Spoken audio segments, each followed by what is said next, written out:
Rasulullah SAW bersabda, akan datang nanti di tengah kehidupan manusia, di mana Islam hanya tinggal namanya saja. Masyaallah muslimin, Rasulullah katakan nanti di zaman itu Islam hanya tinggal namanya saja. Islam hanya sebagai identitas lahiriah. Tetapi hakikatnya Islam terinjak-injak, Islam terhinakan, Islam terabaikan. Contoh yang simpel. Di hari Jumat ini ramai para laki-laki mendatangi masjid setiap Jumat siang. Tetapi ada di antara laki-laki yang hadir di Jumat ini hanya solat seminggu sekali di hari Jumat.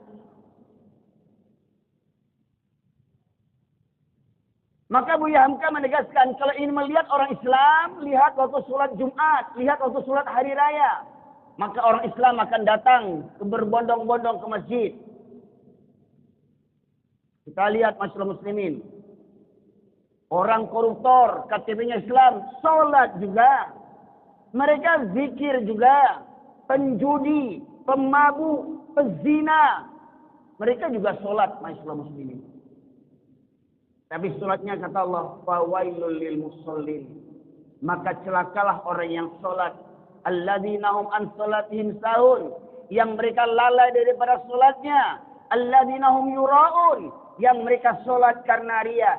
Kenapa Jumat siang ini ramai laki-laki ke masjid, tetapi tidak seperti waktu salat subuh, masyaallah muslimin? Karena benar kata Bu Hamka tadi, kalau ingin melihat orang Islam, lihat waktu salat hari raya, lihat waktu sholat hari Jumat. Semua laki-laki akan meramaikan masjid. Tetapi kata Buya Hamka, kalau ingin melihat orang yang beriman, lihat waktu subuh di masjid. Barang siapa yang senantiasa menjaga sholat subuh dengan berjamaah, itulah tanda dia merupakan orang yang beriman. Ketahuilah bahwa sesungguhnya orang Islam belum tentu beriman. Orang beriman sudah pasti Islam. Kalau memang orang Islam cukup dengan Islamnya saja, maka tidak akan terjadi di negeri ini pejabat-pejabat yang disumpah dengan Al-Quran, tetapi mereka koruptor, korupsi, membuat undang-undang untuk menzalimi rakyatnya, membuat undang-undang untuk melegalkan kezaliman mereka. Padahal KTP mereka Islam. Mereka disumpah jadi pejabat dengan Al-Quran. Tetapi mereka melanggar aturan-aturan Allah Subhanahu wa Ta'ala. Islam hanya sekedar kedok mereka saja. Tetapi orang yang beriman sudah pasti dia Islam. Dan ingat, kita yang hadir di Jumat ini jangan jumawa, jangan merasa bangga. Oh, saya sudah sholat Jumat. Masyaallah muslimin. Sebagaimana kata Bu Hamka tadi, dan juga beliau mungkin menukilkan daripada sabda Rasulullah, 2 solat bagi seorang laki-laki bukan solat Jumat, Pak. Ramai solat Jumat, banyak laki-laki. 2 solat yang berat kata Rasulullah bagi seorang laki-laki adalah solat Isya dan subuh berjamaah. Jadi kalau para laki-laki datang ke masjid siang ini enggak usah heran, enggak usah kagum. Tetapi ketika kita bisa menjaga sholat Isya dan subuh, disitulah tanda dahsyatnya kekuatan umat Islam. Maka hari ini orang kafir tidak ada menghargai orang Islam. Bahkan di negeri yang mayoritas umat Islam terbesar di dunia, umat Islam menjadi pecundang yang dijadikan sapi perahan oleh orang-orang kafir yang segelintir menguasai negeri ini. Para jamaah sekalian dirahmati Allah. Kita saksikan hari ini kemaksiatan merajalela. Pertama tadi, kita katakan sabda Rasulullah tadi, Islam hanya tinggal namanya saja. Kedua, kata Rasulullah, nanti di zaman itu Al-Quran hanya tinggal tulisan. Al-Quran jadi hiasan. Al-Quran diperjualbelikan, kaligrafi yang mahal-mahal dibeli. Al-Quran diperlombakan.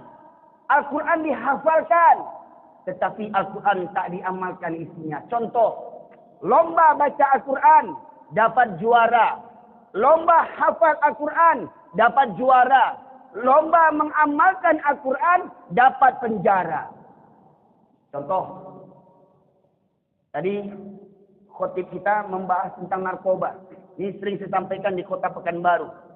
Saya Pak tinggal di Pariaman, lahir di kota Medan. Sejak saya berkeliling sampai ke Malaysia, ke Jawa, baru di Pekanbaru saya nampak orang bebas menjual minuman keras. Di mana tuh Pak? Di mana Pak? Di pasar bawah, dekat rumah dinas wali kota. Betul tidak Pak? Bertahun-tahun minuman keras tak bisa diberantas.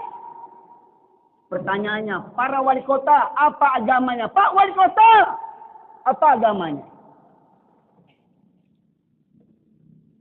Oh, negeri Riau, negeri lancang kuning, negerinya orang Melayu, negerinya orang Islam. Minuman keras saja tidak bisa diberantas, apalagi narkoba. Oh, ustadz banyak di Riau ini, di Pekanbaru banyak ustadz kondang, ya, ustadz tenar, ustadz viral. Minuman keras tak bisa diberantas berpuluh-puluh tahun sampai ke hari ini, masyaallah muslimin. Banyak pejabat KTP-nya Islam tak berani membuat undang-undang memberantas minuman keras di pasar bawah sana. Pak, pertanyaannya, yang menjual minuman keras apa agamanya di situ? Pak, yang menjual minuman keras apa agamanya di situ? Orang Islam yang tak peduli tentang halal dan haram.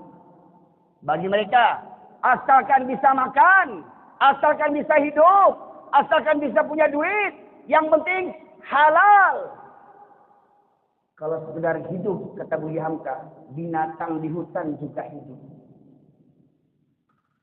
Kalau sekedar cari duit, kalau sekedar bekerja, mohon maaf, baruak di Kampung Ambo, Karajojo, baruak di Kampung Ambo, monyet di kampung saya.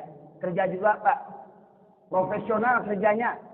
Tidak sembarang kerja, mereka juga kuliah. Sekolah tinggi ilmu baruak di Pariaman, Kota Mangguang, Kampung Ambo. Ini usah bangga tentang jadi anggota dewan, jadi gubernur, jadi bupati, jadi pejabat, jadi tentara, jadi polisi. Tak bisa memberantas kemungkaran. Yang penting kerja, yang penting pangkat. Mohon maaf, tak beda dengan baruak di Kampung Ambo. Umat Islam hari ini, Al-Quran hanya sekedar diperlombakan, saya katakan tadi. Coba Pak, kata Rasulullah, wa idza ra'al munkar, apabila kamu melihat kemungkaran, man ra'a minkum munkaran falyughayyir bi yadihi. Apabila kamu melihat kemungkaran, rubah dengan tanganmu, basmi dengan tanganmu. Apabila kamu tidak bisa merubah dengan tanganmu, rubah dengan lisanmu. Apabila kamu tidak bisa merubah dengan lisanmu, benci dalam hatimu. Pertanyaannya, bisa tak kita membubarkan kedai-kedai minuman keras di bawah bawah sana? Bisa tidak? Siapa penguasa di kota Pekanbaru ini? Gubernur. Apa agama gubernur? Wali kota. Apa agamanya? Aparat-aparat. Apa agamanya? Anggota dewan. Apa agamanya? Tak bisa memberantas minuman keras yang berpuluh-puluh tahun terjual bebas di kota Pekanbaru yang tak pernah saya lihat di mana saya merantau. Saya sudah ke Kalimantan, sudah ke Surabaya, sudah ke Jakarta, sudah ke Kuala Lumpur, sudah ke Thailand, ke Singapura. Di Pekanbaru terbelalak saya melihat orang menjual minuman keras kiri kanan dekat rumah dinas wali kota.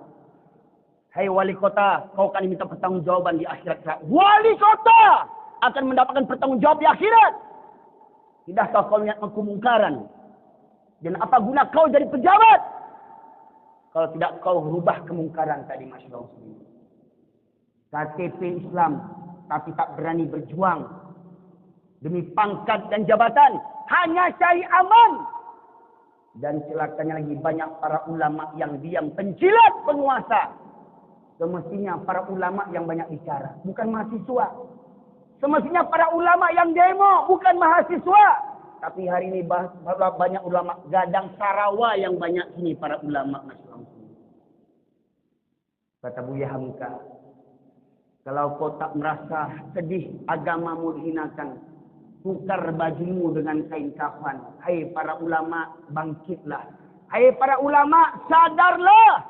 Ingatkan para penguasa zolim yang menindas rakyatnya, yang memperkaya diri dan keluarganya, yang memperkaya partai politiknya, yang memperkaya cukong-cukong kafir yang menjajah negeri kita ini. Yang ketiga kata Rasulullah, di zaman itu masjid banyak, masjid megah, masjid mewah, tapi kosong dari hidayah. Seperti mana tadi disebutkan Buya Hamka. Hari Jumat masjid kita penuh. Di mana masjid hari Jumat penuh? Pertanyaannya di waktu subuh berapa soft jamaah kita di masjid ini, Pak? 2 soft. Lebihnya kemana? Pertanyaannya, orang yang rumahnya bertetangga dengan masjid, yang bersebelahan dengan masjid, ya, yang halamannya bergandengan dengan masjid, yang punya kendaraan, yang punya motor, yang punya mobil, ada nak waktu subuh parkir kendaraannya seperti hari Jumat seperti ini, masyaallah muslimin?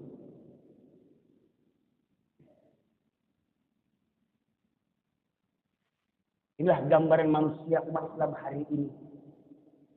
Masjid kita banyak, tapi tak banyak diminati. Ya. Maka para jemaah sekalian, kata Buya Hamka tadi, kalau ingin melihat orang beriman, lihat di masjid. Jadi bapak-bapak, kalau ingin cari menantu, cari di masjid, Pak. Cari yang rajin sholat subuh. Walau umurnya 60, 65, 70, mana contoh menantu nih. Karena hari ini hanya orang-orang tua, para pensiun yang meramaikan masjid. Yang muda-muda kemana? Nah, ya mudah-mudahan sudah nih bapak nanti dilamar jadi menantu orang tua. Di mana-mana masjid hanya orang-orang tua yang meramaikan masjid. Mana para pemuda? Mana generasi muda? Ya, yang terakhir kata Rasulullah, di zaman itu ulama seburuk-buruk ulama di muka bumi ini. Dari mereka keluar fitnah dan kepada mereka lah kembalinya fitnah. Lihat hari ini, na'udzubillah min dzalik. Seorang syekh yang terkenal masuk keluar TV, ceramah kemana-mana, dai nasional. Nah, mungkin dia hafiz Al-Quran, wajah ganteng, istri cantik, anak cantik dan ganteng. Dengar beritanya Pak, ternyata syekh ini menyukai sesama. Ada dengar beritanya Pak? Seorang syekh hafiz Al-Quran, seorang syekh laki-laki hafiz Al-Quran, menasuhnya yang penghafal Al-Quran. Coba bayangkan, inna lillahi wa inna ilaihi raji'un. Ya. Hari ini kita bising melihat mahasiswa demo, mahasiswa sebutnya para ulama. Hai para ulama, malulah para ulama kepada mahasiswa. Semestinya yang menyuarakan bagaimana tentang MBG, bukan mahasiswa yang harus disebut, ulama yang pertama di depan untuk mengingatkan penguasa-penguasa yang zalim. Nauzubillah min dzalik. Mas muslimin, untuk itu kami bersama Badan Wakaf Al-Quran ingin berupaya membumikan Al-Quran di Nusantara ini. Kita bukan yang sekedar memperbanyak Al-Quran, tetapi kita ingin mengambil iktibar, pelajaran daripada Al-Quran, agar Al-Quran bisa menghiasi negeri kita ini. Agar Al-Quran satu-satunya undang-undang yang ditetapkan oleh manusia. Ingat, Al-Quran yang mengatur Allah. Yang membuat undang-undang ini Allah. Dan ingat, manusia adalah makhluk yang hina. Seperti mana kata khotib Jumat kita tadi itu. Manusia mulia apabila akalnya tunduk dengan imannya. Tetapi bila akalnya lebih dikedepankan, maka manusia lebih hina daripada binatang. Saya tanya satu pertanyaan para jemaah sekalian. Pernah dengar nak anjing jantan kawin sama jantan? Pernah dengar Pak? Anjing jantan kawin sama jantan. Pernah dengar babi betina kawin sama betina? Tak dengar ya? Pernah dengar nak manusia laki-laki kawin sama laki-laki? Perempuan kawin sama perempuan? Maknanya apa? Manusia bila tidak ada iman lebih hina daripada anjing dan babi lagi. Begitu juga para pejabat yang tidak peduli memperhatikan kesejahteraan rakyatnya. lebih hina pada anjing dan babi. Karena para pejabat-pejabat mengabaikan, seakan-akan mereka tidak ada hari akhirat, seakan-akan tidak ada hari persidangan, seakan-akan mereka tidak takut kepada Allah Subhanahu wa taala. Hingga mereka menginjak-injak Al-Quran yang mereka sumpahkan ketika mereka dijabat jadi pejabat. Hingga mereka menyengsarakan rakyatnya dan berbegah-begahan dengan keringat peluh, dengan menjajah, mempermindah para rakyat untuk membayar kepentingan kesenangan mereka. Hei para pejabat, yang sombong kau para pejabat. Rumah dinasmu, rakyat yang bayar. Mobil dinasmu, rakyat yang membayar. Perjalanan dinasmu, rakyat yang membayar. Pertanyaannya, sampai di mana kau perjuangkan hak rakyat ini, masyaallah muslimin? Kau akan dituntut di akhirat nanti. Anggota dewan, para menteri, pimpinan negeri, kalian tak bisa lari dari Allah Subhanahu wa taala. Maka para jemaah sekalian, mari dukung program Badan Wakaf Al-Quran bersama saya, Zulherwin Zakir Tanjung. Mungkin para jamaah melihat ceramah saya di YouTube keras. Saya katakan terlambat ceramah keras ini, Pak. Semestinya dari dulu kita begini. Ya, akhirnya bagaimana? Karena terbiasa menangah kajian lunak-lunak, kareh bana, tersinggung orang beko. Akhirnya apa? Akhirnya kemaksiatan mendarah daging menjadi tradisi. Hingga susah kita merubah tradisi itu, masyaallah muslimin. Untuk itu, pada kesempatan kali ini, saya mewakili Badan Wakaf Al-Quran. Kami memiliki program untuk menebarkan Al-Quran kepada 3 provinsi yang tertimpa musibah banjir bandang November yang lalu tahun 2025. Yang insya Allah kita akan hantarkan Al-Quran 40.000 untuk Aceh, 40.000 untuk Sumatera Barat, 40.000 untuk Sumatera Utara, dan negeri-negeri daerah-daerah lainnya di penjuru Nusantara. Maka dari itu kami mengajak di brosur-brosur tadi, para jemaah sekalian sudah diberikan oleh tim kami. Silakan dibaca brosur itu, disimpan brosur itu, dan ingat, harta yang Allah titipkan kepada para jemaah sekalian, ingat, itulah milik Allah yang Allah titipkan kepada kita semuanya. Mari ambil peluang ini untuk mewakafkan satu Al-Quran senilai Rp150.000, yang dengan itu para jemaah sekalian, ketika para jemaah sekalian mewakafkan satu Al-Quran senilai Rp150.000, maka para jemaah sekalian sudah mendapatkan pahala orang yang mengerjakan dalam pencetakan Al-Quran. Yang kedua, ketika para jamaah sekalian mengambil wakaf satu Al-Quran misalkan, para jamaah sudah mendapatkan pahala orang yang menghantarkan Al-Quran sampai ke pelosok penjuru negeri Nusantara ini. Yang ketiga, ketika para jamaah sekalian mengambil wakaf Al-Quran, maka para jamaah sekalian sudah menjadi corong pelancar dakwah. Karena kita juga mengutus para dai, para ustadz untuk berceramah ke pelosok negeri, mengajarkan Al-Quran, mengupas Al-Quran seperti apa adanya. Tidak ada takut-takut menyampaikan kebenaran. Selagi dalam kebenaran, saya katakan, saya bukan sok bagak, saya bukan menantang-nantang, saya berani bicara karena saya berdasarkan Al-Quran. Para jamaah sekalian, ingat, negeri kita cepat atau lambat akan dibenam oleh Allah Subhanahu wa taala.